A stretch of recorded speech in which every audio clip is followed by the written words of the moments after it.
menikmati kenikmatan yang Allah Ta'ala sediakan di dunia ini adalah bagi memenuhi keperluan-keperluan kehidupan di hari akhirat.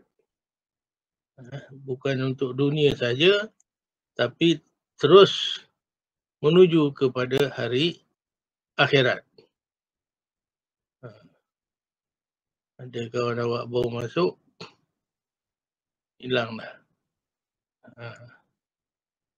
Hilang. Okey.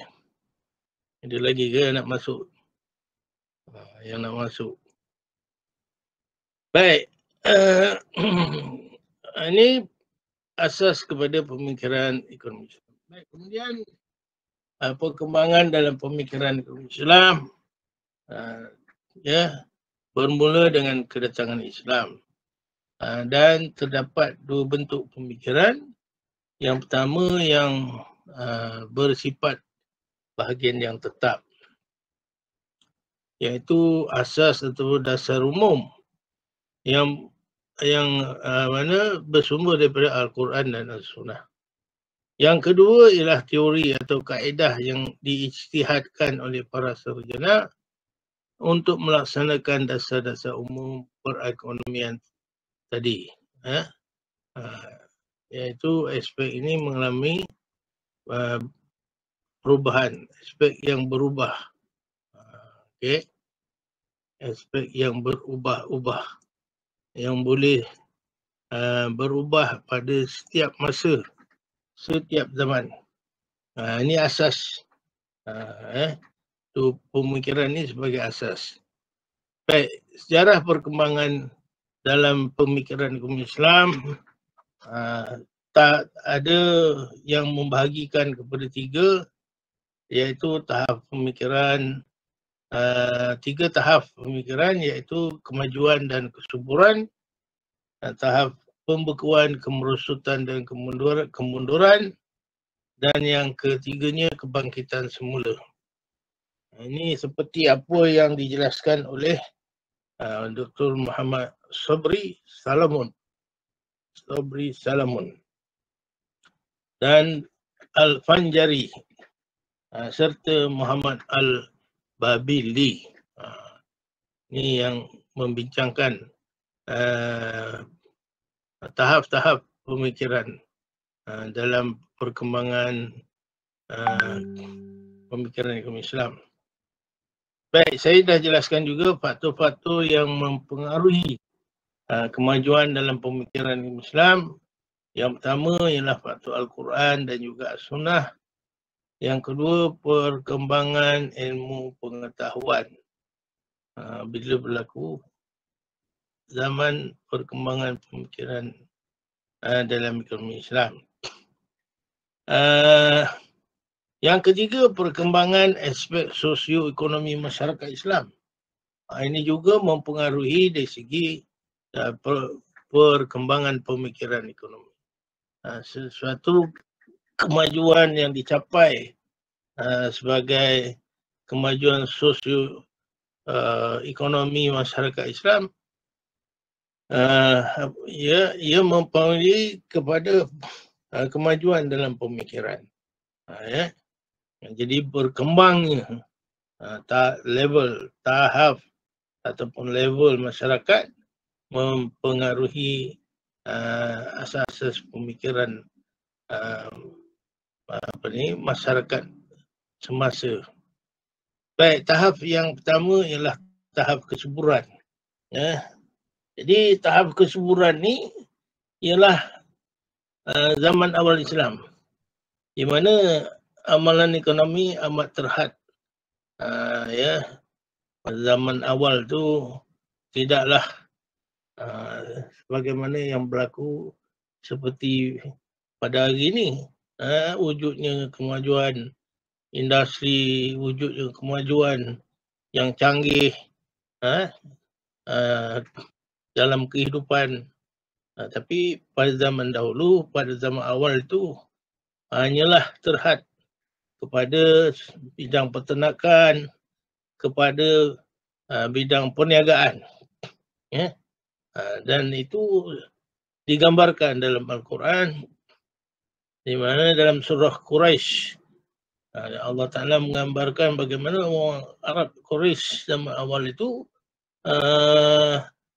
berihlah ataupun pada musim sejuk dan pada musim panas mereka berhijrah daripada, bukan berhijrah, berdagang daripada Yaman ke Syam, musim panas dan musim sejuk. Jadi berdagang, berniaga. Kemudian di tengah-tengah tu banyak pasar-pasar yang diwujudkan pada zaman awal. Ada zaman pasar-pasar di Mekah, pasar-pasar di di Jeddah, pasar-pasar di antara Yaman dan Syam. Jadi banyaklah nama-nama pasar-pasar yang diwujudkan. Jadi ini hendak menggambarkan bagaimana pada zaman tersebut banyak aktiviti-aktiviti perniagaan telah dijalankan. Okey. Dan pada zaman awal perkembangan Islam ini terdapat pintu-pintu ijtihad yang telah berkembang, tetapi lebih menekankan kepada soal-soal yang menjelaskan dari segi hukum-hukum bermuamalat. Masih dalam lingkungan berkaitan dengan hukum-hukum muamalat. Baik. Dan juga penyelesaian masalah-masalah ekonomi yang berlaku pada zaman itu, pada masa tersebut. Kerana suasana hidupnya belumlah sama, kita kira sebagaimana yang wujud level kehidupan sebagaimana hari ini. Jadi mereka membahaskan soal-soal dalam ruang lingkungan kehidupan mereka yang sudah pastinya agak berbeza dengan kehidupan ruang lingkup yang wujud pada hari ini. Pemasarannya, kaedah pemprosesannya, kaedah pengeluaran barangannya, sudah pasti ada perbezaan-perbezaan. Beginilah sistem-sistem dan operasi-operasi yang dilaksanakan di alam perniagaan juga masih sudah tentu agak berbeza dengan apa yang wujud pada hari ini. Kesannya ialah apa yang dihasilkan itu tidak secara menyeluruh.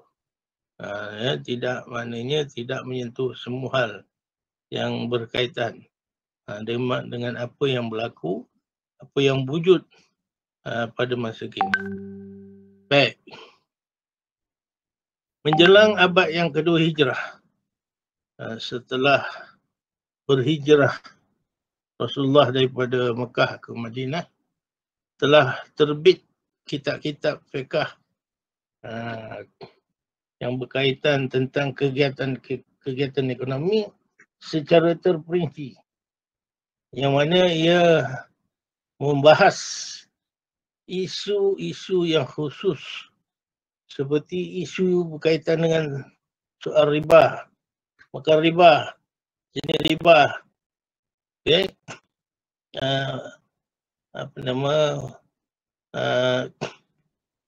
yang dibahas dalam hadis-hadis Rasulullah SAW.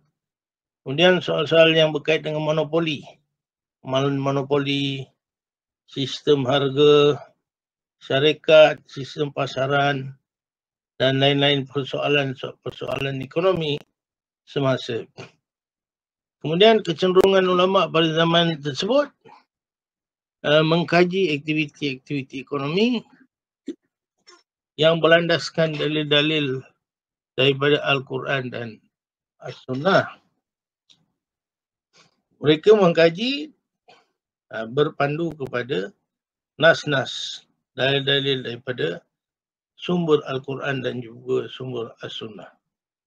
Baik, tetapi hasil-hasil kajian itu gagal menyingkap dan juga disatukan, gagal dalam penyatuan sebagai satu disiplin ilmu yang secara khusus, pengkhususan.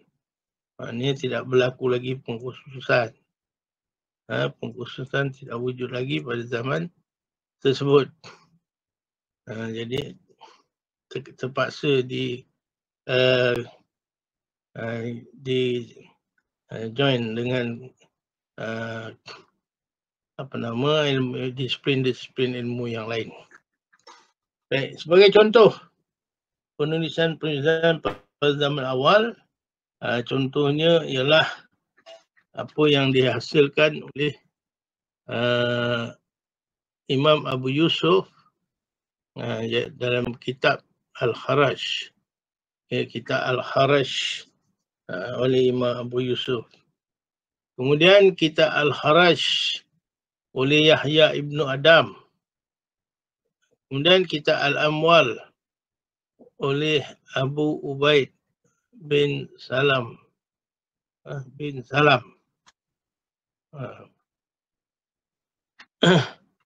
Kemudian kitab yang berkaitan dengan Al-Kasbi fi Ar-Rizq oleh Imam Muhammad As-Saibani. Kemudian kitab Muqaddimah oleh Ibnu Khaldun.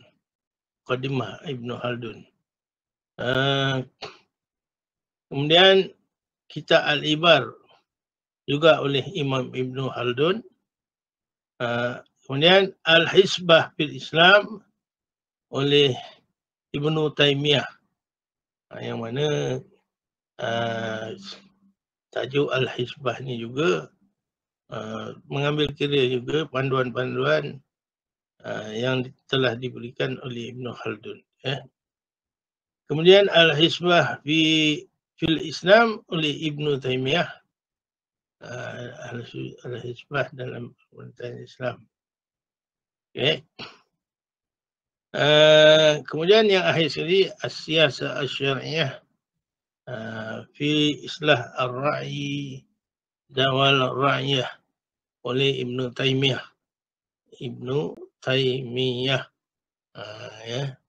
Baik, ini antara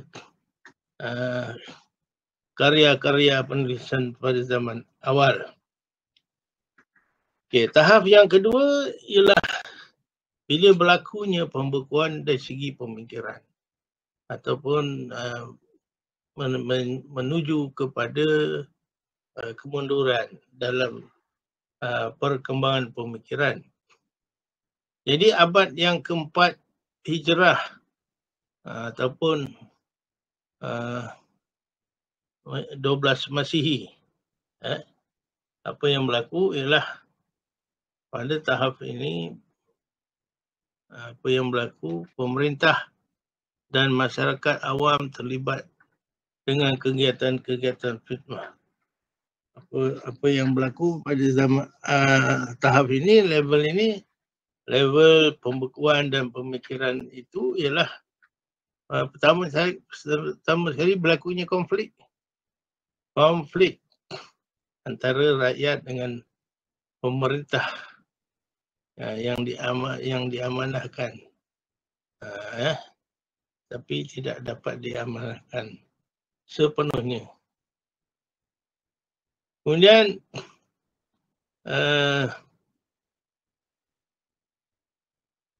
yang ketiganya ialah pemerintah dan masyarakat yang terdiri daripada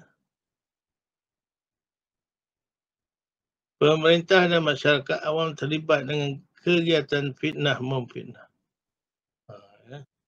Skandal fitnah memfitnah. Jadi ini satu yang mengancam sebenarnya kegiatan-kegiatan memfitnah antara satu dengan yang lain. Berlakunya perpecahan Imperial Islam dan berlakunya pergolakan politik. Ini dalam negara-negara Arab juga berlakunya penyelidikan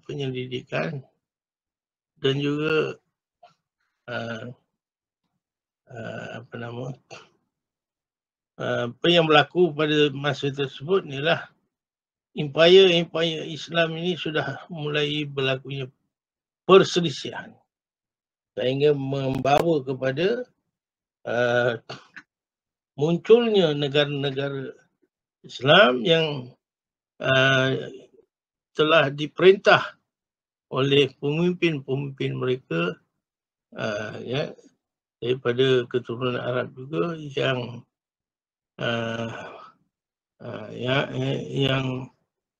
menghancurkan empayar Islam pada zaman tersebut. Kemudian kejatuhan dunia Islam ke tangan dunia Eropah. Kejatuhan dari segi pentadbiran ataupun politik di tangan orang luar, orang asing, khususnya bila berlakunya dasar penjajahan yang berlaku ke atas dunia Islam. Perpecahannya Islam dan juga berlakunya sedikit sebanyak pergolakan di kalangan negara-negara Islam. Okay. Seterusnya, kejatuhan dunia Islam ke tangan kuasa luar. Ini berlaku menjelang abad yang ke-14. Di mana termasuklah negeri China, termasuklah di kuasa-kuasa lain dunia. Yang seterusnya, dasar penjajahan yang dijalankan oleh kuasa-kuasa Eropah pada abad yang ke-13, 12, apa yang berlaku ialah negara-negara Islam ini telah dijajah oleh kuasa-kuasa Barat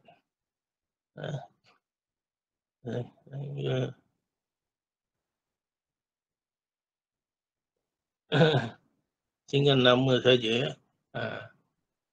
Baik, kemudian penjajahan Eropah ini telah mempengaruhi pemikiran, menyebarkan dan membawa kepada serangan pemikiran yang dipanggil sebagai Al-Ghazwu Al-Fikri. Al-Ghazwul Fikri, maknanya serangan dalam pemikiran umat Islam yang lebih berkesan daripada peperangan dengan senjata.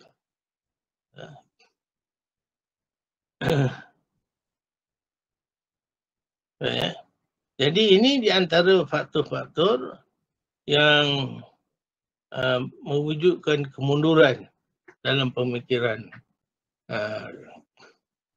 umat Islam pada zaman tersebut. Pada peringkat awal tidak menggugat dari sudut kesuburan pengkajian dalam ekonomi Islam. Tetapi dalam jangka panjang telah wujud berlakunya kebekuan dari dalam sumber-sumber dunia. Baik. Akhir sekali, para ulama hanya sekadar bertaklid dan juga tertumpu dan juga tertutuplah konsep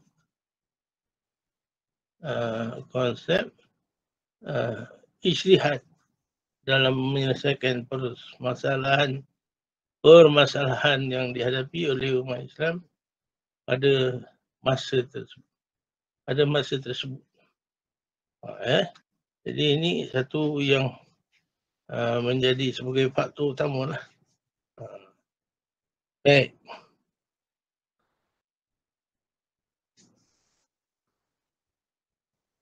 Seterusnya pada zaman awal tersebut juga, membawa kepada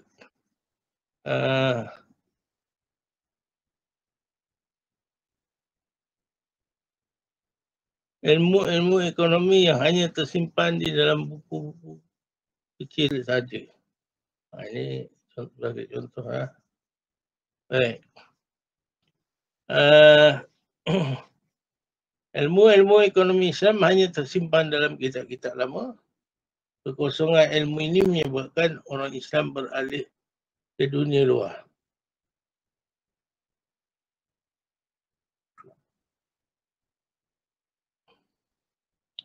Dan umat Islam telah lagi mempelajari dari segi ilmu pengetahuan ini sama ada di sebelah timur ataupun sebelah barat.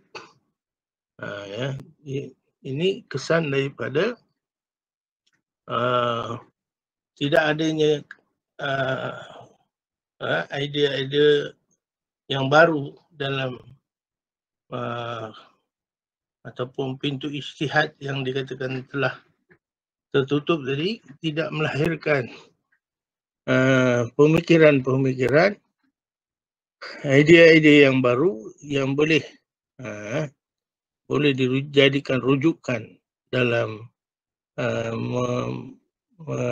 dalam kehidupan pada hari ini. Baik.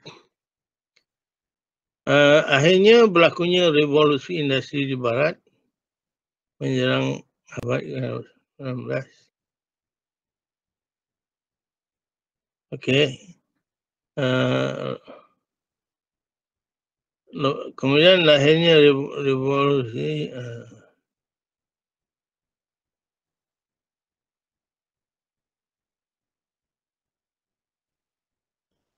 baik. Faktor lain juga ialah berlakunya revolusi industri di barat. Revolusi di barat menjelang abad ke-14. Jadi apabila berlaku revolusi industri di barat,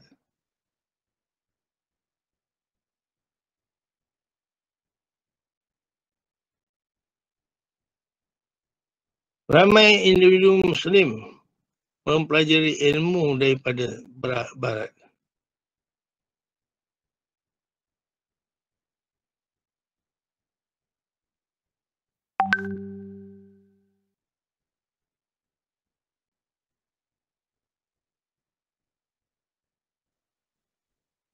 Okey. Ramai individu Islam mempelajari ilmu dari barat akibat daripada perkembangan ilmu yang muncul pada abad yang ke-18 selepas daripada berlakunya revolusi industri di barat. Ini faktor yang mempengaruhi perkembangan ilmu di barat dan merosot perkembangan ilmu di dalam dunia Islam. Baik, tahap yang ketiga ialah tahap kebangkitan semula. Kita lihat pada tahap ketiga ni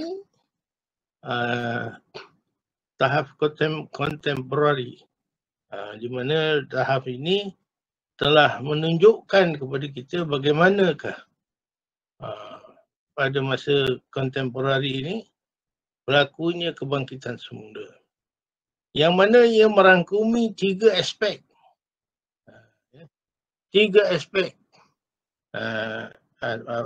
kebangkitan semula ni dalam tiga aspek. Pertamanya yang berkaitan dengan penghasilan, penulisan ilmu-ilmu, buku-buku ekonomi. Jadi pertambahan dalam penghasilan buku-buku ekonomi. Yang ketiga, berlakunya proses yang dipanggil sebagai Islamization negara, dan Islamisasi ini berlaku di Pakistan. Okey. Berlaku perkembangan semula di Pakistan. Baik. Kemudian penubuhan institusi keuangan Islam. Di merata dunia sekarang ni telah ditubuhkan dan tertubuhnya institusi kewangan Islam, sama ada yang berbentuk perbankan, urusan insurans cara Islam, institusi Al-Rahnu gadaian cara Islam, kemudian dalam pasaran wang, dalam pasaran modal, dan juga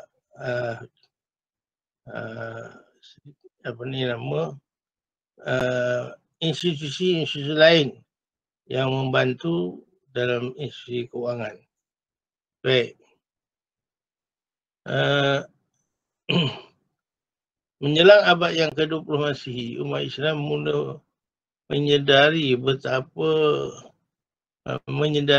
wujudnya ketidakserasian.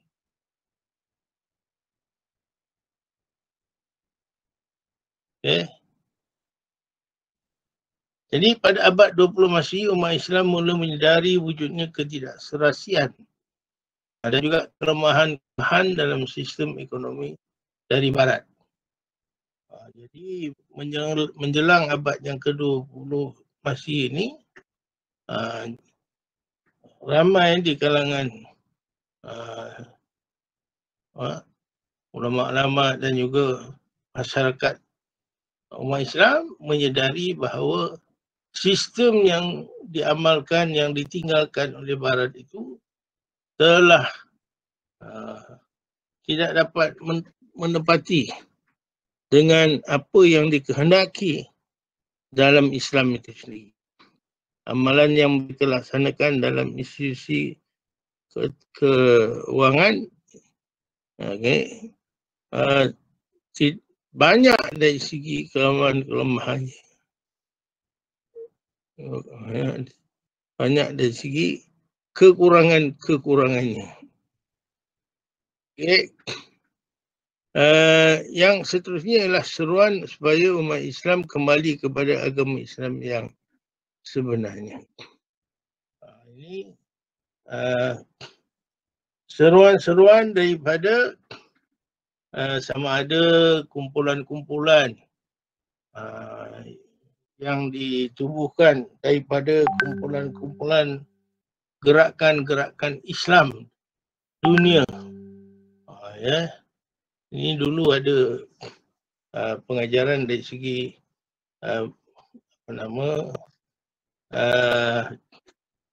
pengajaran untuk mengembalikan semula agar umat Islam ini berpegang dengan Islam sepenuhnya berdasarkan kepada perintah daripada Allah SWT yang berbunyi ya ayyuhallazina amanu udkhulu fis silmi kafah. Seruan supaya melaksanakan Islam yang sepenuhnya. Udkhulu fis silmi kafah. Jadi faktor ini sebagai trust kepada umat Islam untuk mengamalkan Islam yang sepenuhnya. Kemudian lahirnya para sarjana Islam yang telah dan sedang berusaha mengkaji dan menyusun semula khazanah ilmu ekonomi Islam. Para sarjana berbincang bagaimana untuk melaksanakan perintah-perintah dalam bermuamalah ini mengikut ajaran Islam. Baik. Kemudian ada gerak kerja pengkajian ekonomi Islam ni, sama ada kajian sebahagian atau sebahagian menyeluruh atau sejarah, kajian berdasarkan sejarah. Baik. Dan pada peringkat mutakhir, sistem ekonomi Islam sebagai satu subjek yang khusus telah diajar di banyak institusi pengajian tinggi di seluruh Malaysia. Dan ramai di antara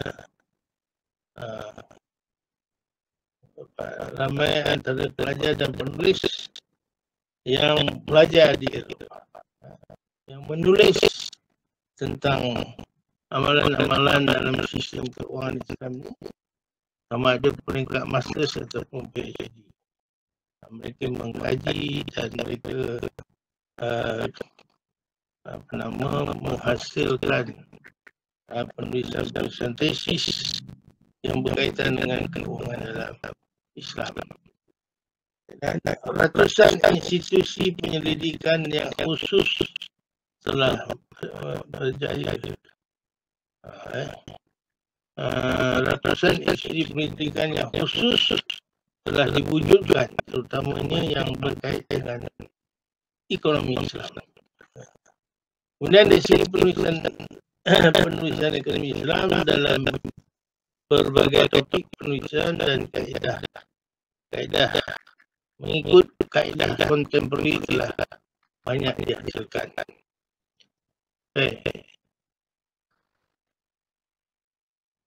Kemudian pada peringkat yang seterusnya, terlihat contoh-contoh karya yang berkaitan dengan kontemporari. Sebelum itu peringkat awal, saya dah baca penulisan pada peringkat awal tadi yang dihasilkan oleh ulama-ulama. Pada peringkat yang kontemporari ini lahirnya beberapa penulisan hasil karya seperti karya yang dihasilkan oleh Muhammad Nijatullah Siddiqi tahun 70, bukunya Some Aspects of the Islamic Economy. Boleh jadi jadi Some Aspects of the Islamic Economy oleh Muhammad Nijatullah Siddiqi tahun 1970. Kemudian the economic enterprise ini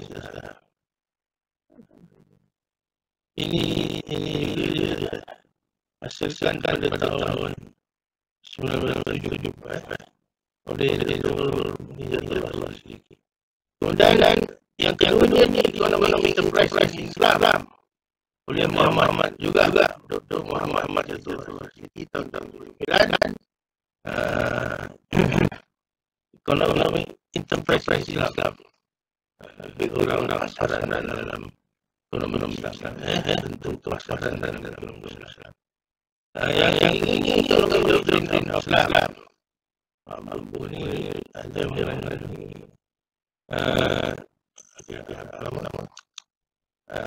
Pak Jilid, ekonomi doktrin Islam ada 4 jilid, yang keempat. Buku yang dihasilkan oleh Abdullah Rahman.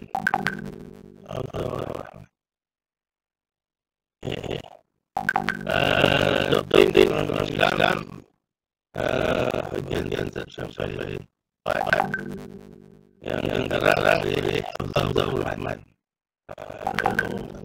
Tujuan buku ini dalam perpustakaan banyak buku tentang Islam. Kemudian dulu membaca Capra ini daripada Arab, keturunan Arab ini nama membaca Capra. Tajuk bunyinya words,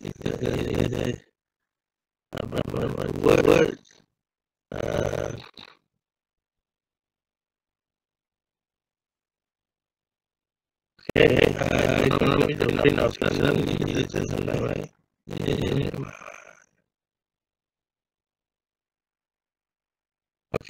yang seterusnya adalah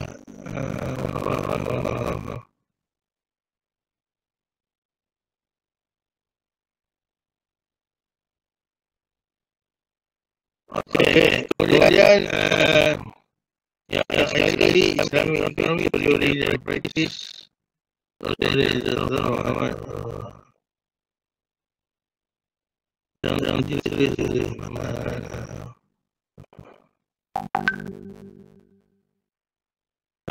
yang kelima Islamic economic teori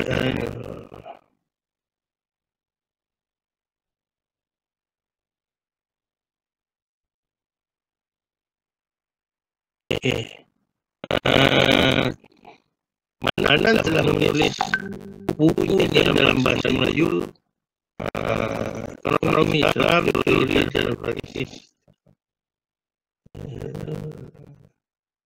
Dia Muhammad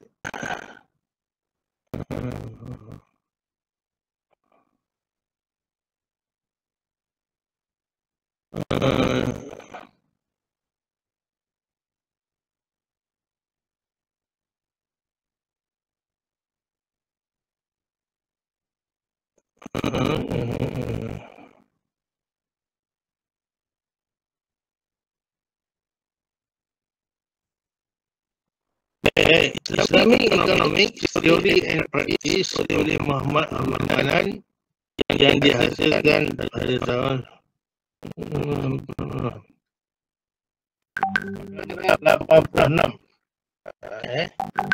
1986. Ini telah diterjemahkan dalam bahasa Melayu oleh Dr. Nadia Kadir, UM. Jadi boleh tengoklah bahasa Melayu ataupun bahasa Inggeris. Okey. Kemudian faktor-faktor kecemerlangan. Ini kebangkitan semula pemikiran. Yang tadi kemerdekaan jadi dalam zaman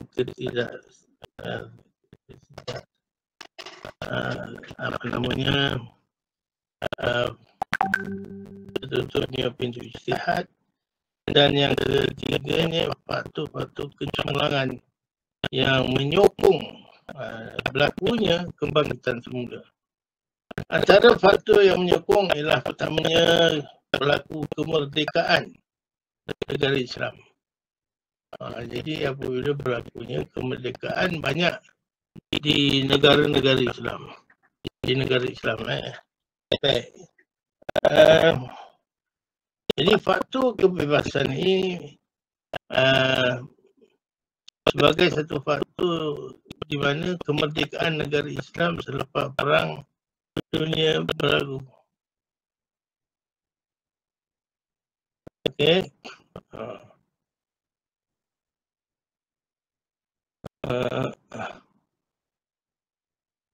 Antara yang berlaku di era kemerdekaan negara Islam ini adalah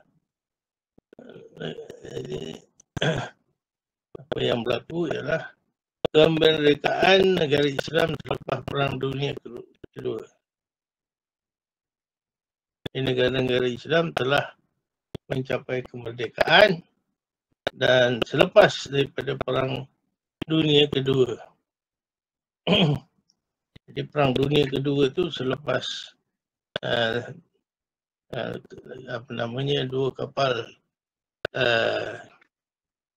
dua kapal di mana nak cerita macam manakah berlakunya peristiwa dunia Islam selepas berlaku Perang Dunia Kedua itu.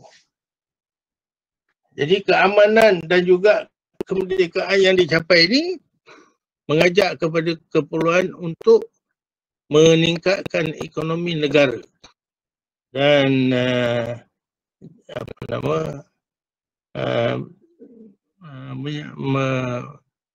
menyempitkan lagi perkembangan dunia orang Islam. Baik. Yang kedua ialah keperluan untuk meningkatkan ekonomi. Keperluan meningkatkan ekonomi negara.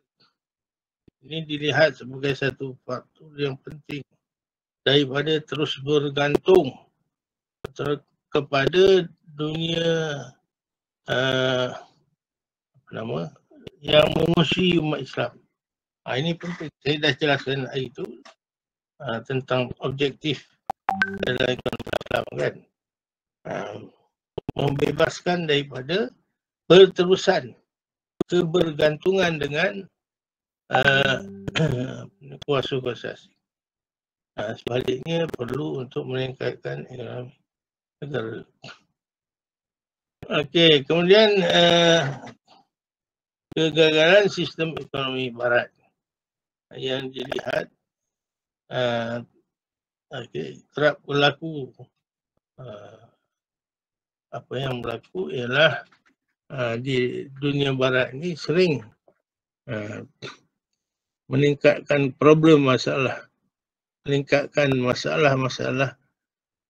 dalam ekonomi seperti berlakunya kenaikan harga, seperti berlakunya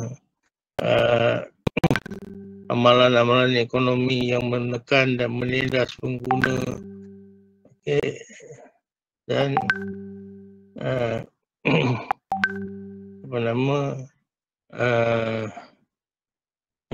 perjalanan dalam politik dan ekonomi negara dengan tidak disedari mengancam dari segi prinsip keluhuran dan juga keadilan manusia di muka bumi ini. Kemudian yang ketiganya, kegagalan sistem ekonomi barat dalam menyeimbangkan antara golongan, menekan antara golongan yang golongan pemodal yang memang mempunyai level pendapatan yang berbeza dengan golongan yang kaya dengan yang miskin, jurang kehidupan yang semakin melebar antara dua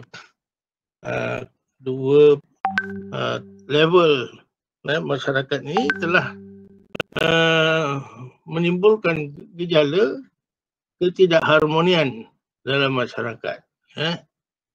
Pasaran yang wujud di dunia itu sering menghadapi turun dan naik harga-harga barangan dan pengeluaran dan perkhidmatan yang mana boleh mengancam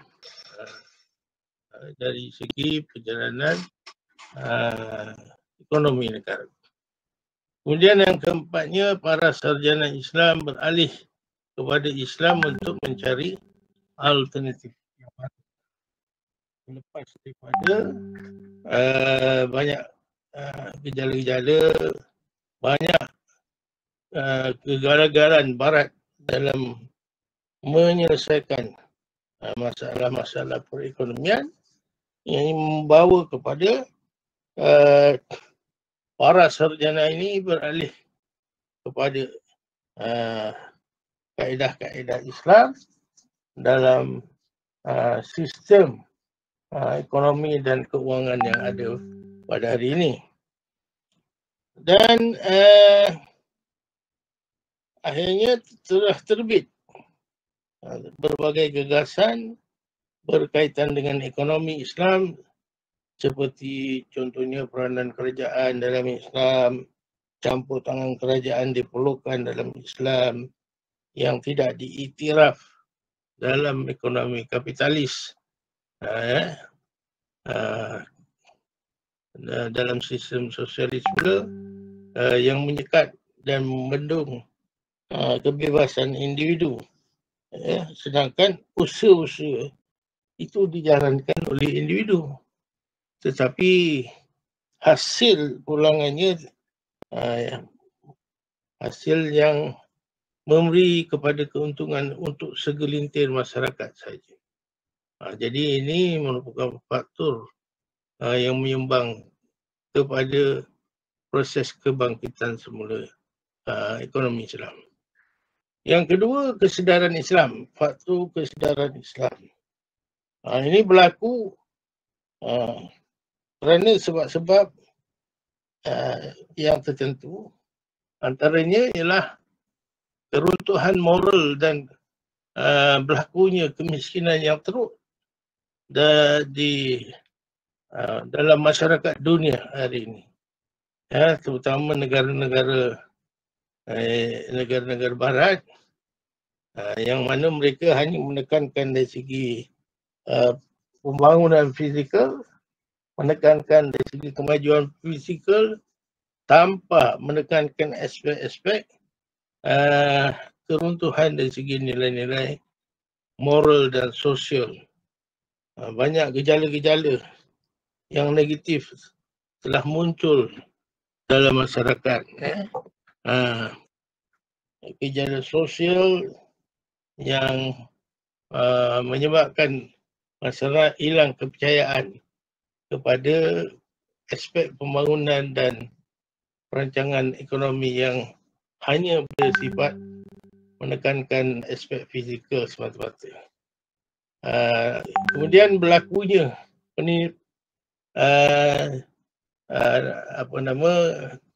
dunia ini yang mana dunia yang miskin terus miskin dan juga menghadapi kemiskinan itu yang melampau, tidak mampu lagi untuk bersaing, dan blok dunia ini telah dibahagi kepada blok antara negara-negara yang kaya itu satu blok, negara sedang membangun satu blok, dan negara yang underdeveloped di bawah paras yang belum membangun ataupun dunia mundur, yang rata-rata dunia mundur ni menghadapi krisis dari segi kemiskinan. Jadi ini menyedarkan kepada umat Islam untuk kembali kepada Islam. Bagaimana Islam ini dapat menjamin kebahagiaan dari segi ekonomi tersebut. Yang kedua, membawa kepada kesedaran, keadaan itu membawa kepada kesedaran dan keinginan untuk melaksanakan Islam itu secara keseluruhan dalam kehidupan. Dan yang ketiga, negara Islam yang rata-rata miskin dan terbelenggu dengan masalah hutang.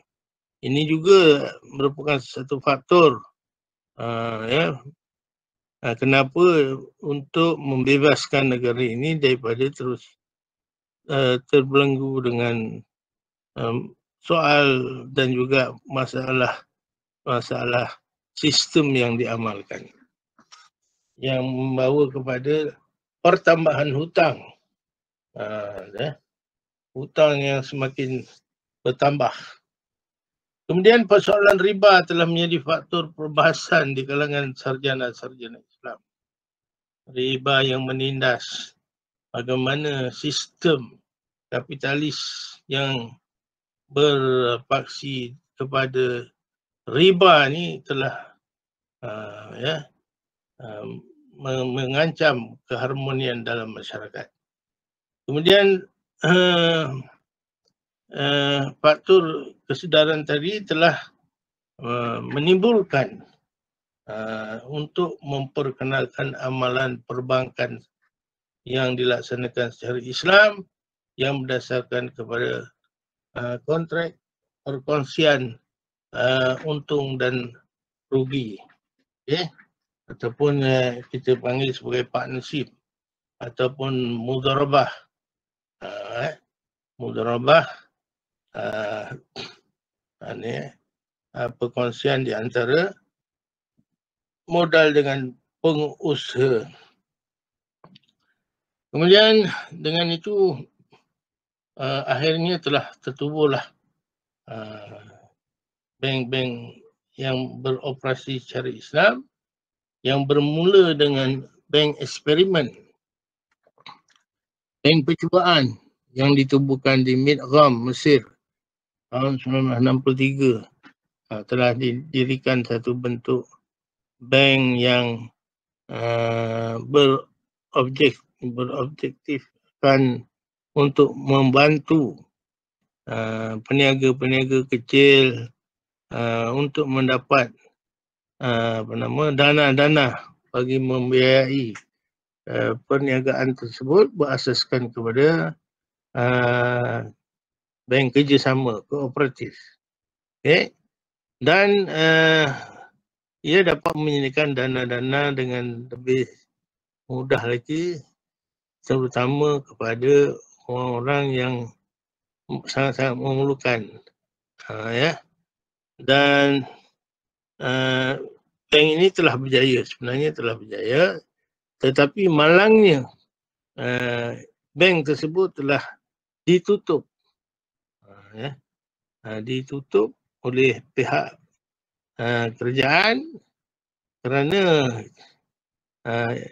dikuatiri ia boleh mencetuskan ancaman kepada pihak kerajaan. Yang kita tahu bahawa Mesir ini kerajaan yang memerintah itu sangat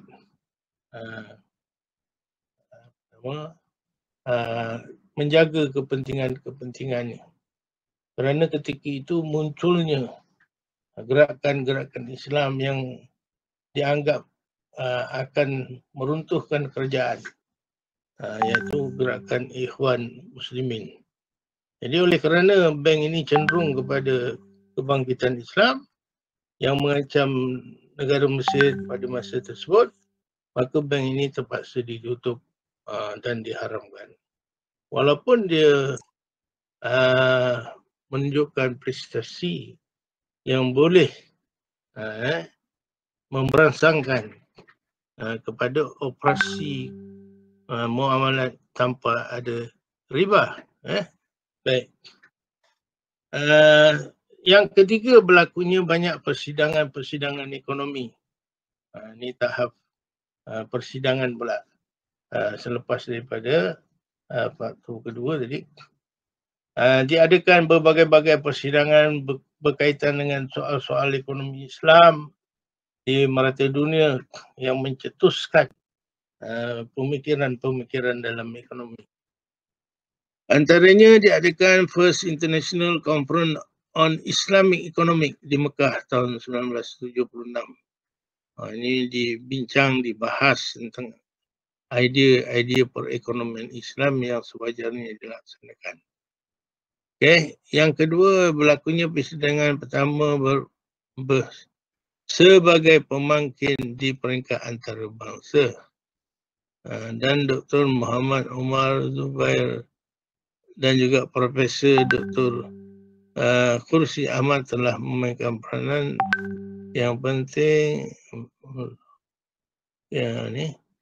memainkan peranan penting untuk menggerakkan momentum dalam bidang ekonomi Islam.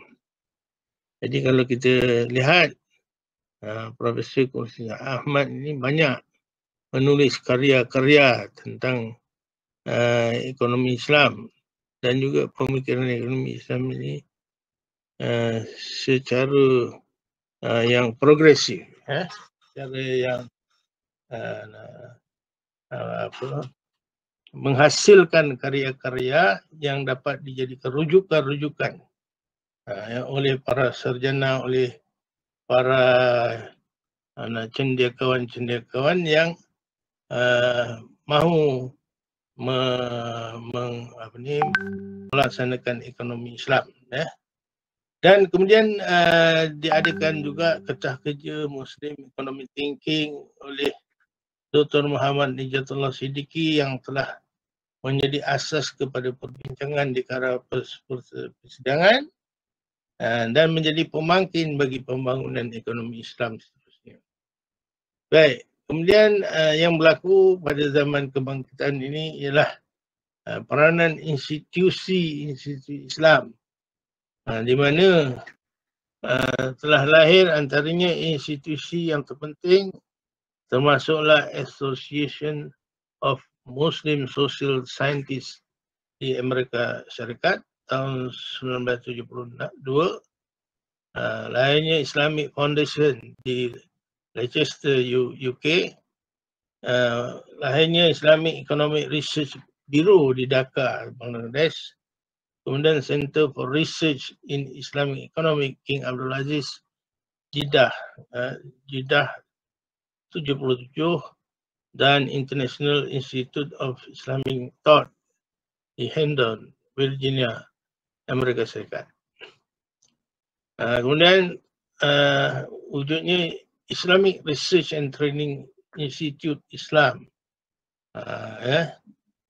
dan yang ke G, Development Bank, diwujudkan Bank Pembangunan tahun 83, Bank Pembangunan Islam maksudnya. Kemudian diadakan Kuliah of Economic International Islamic University di Malaysia tahun 83 selepas ditubuhkan Universiti Islam Antarabangsa yang berpusat di Petaling Jaya masa tersebut. Kemudian akhirnya institusi yang paling menonjol sumbangannya ialah Center for Research in Islamic Economic King Abdul Aziz University dan juga Islamic Research and Training Institute IDB. Kemudian tokoh-tokoh ekonomi Islam dan juga sumbangan hasil karya. Di antara tokoh-tokoh zaman awal, zaman perkembangan Islam awal, antaranya Ibn Taymiyah yang lahir tahun 661, tahun 728 Hijrah ataupun 1262 hingga 1328 Masihi. Antara karyanya ialah Al-Hisbah. Kemudian Ibn Khaldun tahun 732 808 Hijrah ataupun 1332 1406. Kitabnya Al-Muqaddimah Ibn Khaldun. Panggil Muqaddimah Ibn Khaldun. Baik. Kemudian Imam Al-Ghazali tahun 451-505 Hijrah dengan kitabnya Ihya Ulumuddin. Yang mana karya tersebut telah diterjemah, telah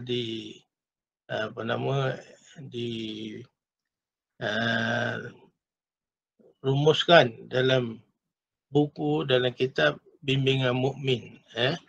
Orang Melayu baca Bimbingan Mukmin tak erti nak baca Ihya Ulumuddin. Kemudian Imam Abu Yusuf dengan hasil karyanya kitab Al-Kharaj, Imam Abu Yusuf yang membahaskan tentang percukaian dalam kacamata Islam. Jadi Ibn Khaldun yang lahir tahun 1332 sampai 1404 ni, nama sebenarnya Abdul Rahman Abu Zaid Waliddin bin Khadam bin Al-Maliki Al-Hadrami. Lahir di Tunisia, tetapi tinggal di Spanyol, dan antara jawatan beliau ialah sebagai setiausaha bahagian surat-surat menyurat kerajaan dan ahli majlis pengajian. Kepakaran Ibn Khaldun ni ialah dalam bidang sejarah, bidang sosiologi dan juga bidang ekonomi. Jadi dalam kitab Ibn Khaldun pun ada dibincang tentang teori permintaan, teori penawaran, pasaran dalam ekonomi. Dan selain daripada itu, merupakan seorang ahli sejarah dan sosiologi yang membahaskan tentang ketamadunan, ilmu ketamadunan. Macam mana untuk sebuah masyarakat dan negara ini mencapai tamadun yang tinggi.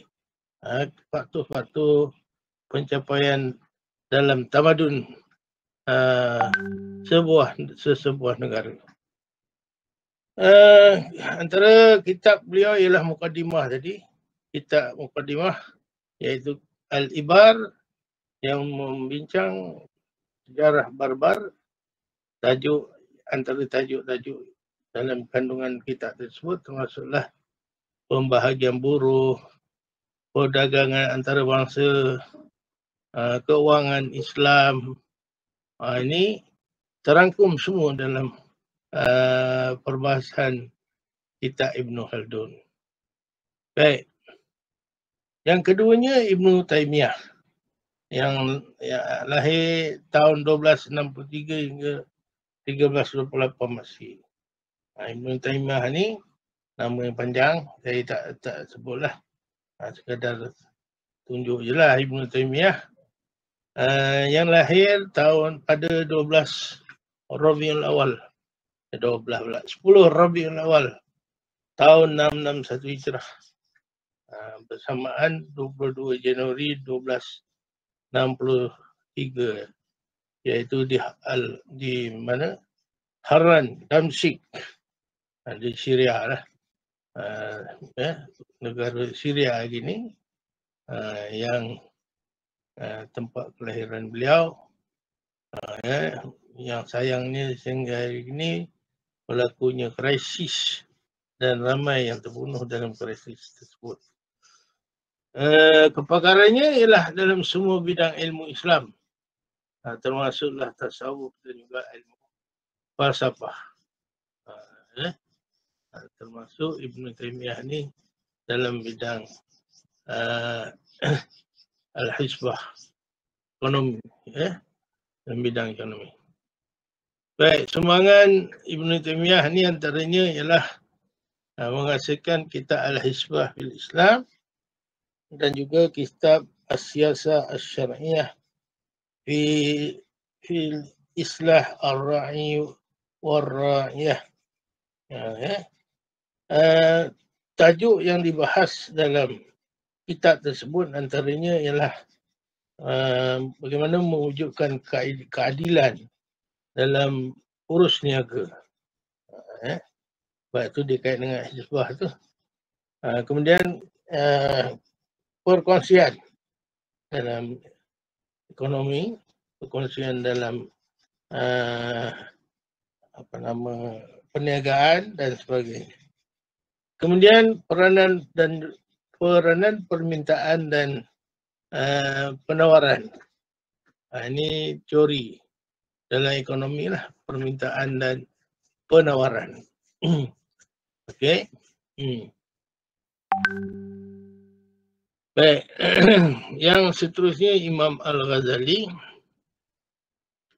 yang lahir tahun 451 hingga 505 Hijrah. Nama beliau yang sebenarnya Abu Hamid Ibnu Muhammad Al-Tusi Al-Syafi'i Al-Ghazali. Kelahiran tahun 451 Hijrah ataupun 1055 Masihi di Khorman di Iran. Jawatannya adalah sebagai profesor di Universiti Nizamiyah Baghdad. Seorang ahli sufi dan kepakarannya dalam bidang beliau sebagai agamawan, ahli falsafah, filsuf dan juga sebagai seorang ahli sufi. Ahli sufi. Baik. Kitabnya ialah Ihya Ulumuddin dan juga Al-Mustasfa dan Mizan Al-Amal serta Al-Atib Al-Masbuk bin Nasihah Al-Muluk. Dan di antara tajuk-tajuk yang dibincangkan tu termasuklah fungsi wang, percukaian dalam Islam. Percukaian dalam Islam. Okey. Kemudian pemikir-pemikir ekonomi semasa dan sumbangannya. Ahli-ahli ekonomi semasa, the current intellectual and contemporary pemikir semasa. Baik. Antaranya Dr. Muhammad Nijatullah Siddiqui tahun 91. Yang mana nama sebenarnya ialah Muhammad Nijatullah Siddiqui. Kelahiran tahun 1931 di Gorakhpur, India. Di India. Ya. Dan namanya yang sebenarnya, jawatannya yang sebenarnya adalah Profesor Ekonomi, International Center for the Research in Islamic Economics, University King Abdul Aziz di Jeddah, sebagai profesor dan dekan Jabatan Pengajaran di Al-Igrah University, Reader in Economics, University Al-Igrah, Editor General Islamic Thought, Editor General of Research in Islamic Economics di Jeddah. Antara anugerah-anugerah yang telah pernah diterima oleh beliau ni termasuklah antaranya King Faisal International Prize for Islamic Studies 82, serta American Finance House Award tahun 1993. Itu yang berkaitan dengan Muhammad Nijatullah Siddiqui, MN Siddiqui. Baik. Sumbangan Muhammad Nijatullah Siddiqui antaranya ialah ia merupakan seorang yang pakar dan sebagai seorang agamawan, seorang Islamic Economics dan perbankan Islam. Antara buku-buku yang dihasilkannya ialah Some Aspect of Islamic Economy tahun 1970, Economic Enterprise in Islam tahun 72, Banking Without Interest tahun 1976, Muslim Economic Thinking 1981, dan yang kelimanya Issues in Islamic Banking 1983. Okey. Kemudian seterusnya Muhammad Umar Chapra 1933. Yang mana nama sebenarnya adalah Muhammad Umar Chapra. Seorang tapi warga Arab. Nama tu macam Pakistan. Kelahiran 1933 Saudi Arabia. Jawatannya sebagai penasihat penyelidik Islamic Research and Training Institute IRTI di Islamic Development Jeddah, sebagai penasihat kanan ekonomi Saudi Arabian Monetary Agency selama 35 tahun. Sebagai pensyarah University Wisconsin di University Kentucky, Amerika Syarikat. Kemudian di Institute of Development Economic Pakistan, Islamic Research Institute di Pakistan. Dan antara anugerah yang diterima ini termasuklah Islamic Development Bank Award for Islamic Economics and King Faisal International Award for Islamic Studies tahun 1989. Ini Muhammad Umar Chapra. Dan di antara kepakaran dan sumbangan beliau ni sebagai seorang agamawan, seorang ahli ekonomi Islam, dan juga seorang yang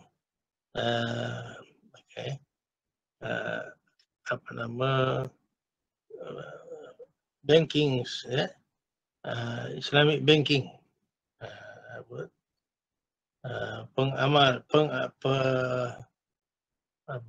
penulis dan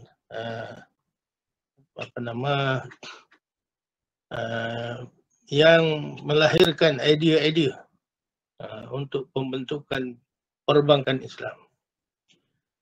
Di mana antara buku yang dihasilkan oleh beliau ialah Objective of Islamic Economic Order.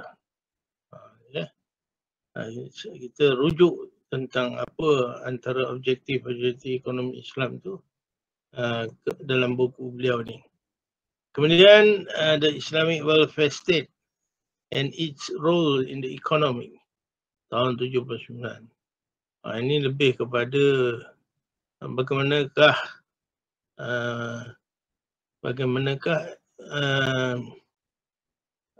kebajikan ekonomi negara yang bersifat berkebajikan dan juga peranan negara dalam ekonomi. Ini boleh jadikan rujukan kepada yang menulis tentang kebajikan dari segi ekonomi ataupun kita panggil sebagai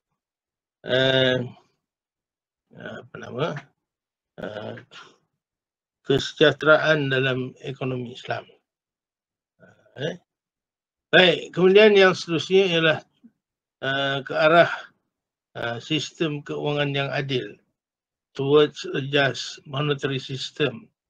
Ini mengenai macam mana sistem keuangan yang adil itu dapat dilaksanakan dan termasuk dalam polisi keuangan. Okay. 85. Dan seterusnya ialah Contribution to Islamic Economic Theory, Study in Social Economy, tahun 86. Baik. Dan tiga tokoh ini, Muhammad Najatullah Siddiqui, Muhammad Umar Chapra dan juga katanya Kursi Ahmad. Ada satu lagi Profesor Dr. Kursi Ahmad. Okey, ada soalan? Saya nak sambung tajuk baru pun dah tinggal separuh je. Kita sambung tajuk baru tu minggu depan. Bukan minggu depan, hari lepas ni. Satu lagi hari kita sambung untuk tajuk yang seterusnya. Ada soalan-soalan nak tanya?